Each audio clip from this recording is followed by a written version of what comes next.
দর্শক শ্রোতা ভাই বোনেরা, আপনারা এই যে সুপারভাইজারে বক্তব্য দিতেছে, হ্যাঁ সবাই মনে এই বলেন না কেন, এই আমগর যে সুপারভাইজার এইসব কথা বলে আপনারা শুনছেন? বলেন বলেন বলেন বক্তব্য দেন।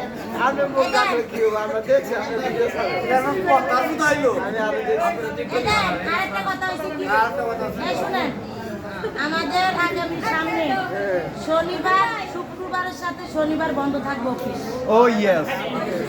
এবং আপনারা যে এই যে একটা জেনারেল ডিউটি খাড়াইছেন আপনাদের ওই ছুটিটাই এখানে কাটা হবে। আপনারা সুবিধা মতো আমরা ছুটি লাগবে 16 ডিসেম্বর পরে আমরা আগে থেকে কি করবো ছুটি এখন কি লিখে ছুটি আপনারা আমরা ডিউটি করতে আমাদের জন্য আপনাদের জন্য করি না স্টাফের সুবিধা লিখে আমরা ডিউটি করি নাই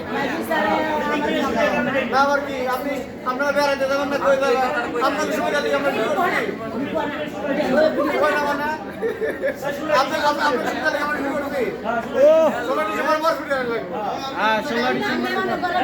এই এমনকি আপনারা এই সুপারভাইজার কথা বুঝছেন? হ্যাঁ তাহলে এই আপনি উঠে যান গা, আপনার কথা কেউ মানে না। কি করবো কি করবো না করবো এখন আমরা কক্সবাজার যাব। কিন্তু কি আর আগে বৃহস্পতিবার যেন হইব তা না, কালকে হইতে পারে, পরশু দিন হইতে পারে, আজকে হইতে পারে। সবাই কাজ করো, মনোযোগ দিয়ে সবাই কাজ করো। এরা সালাম দেন, আসসালামু আলাইকুম, বক্তব্য কি শেষ? এই কথা বলেন না কেন?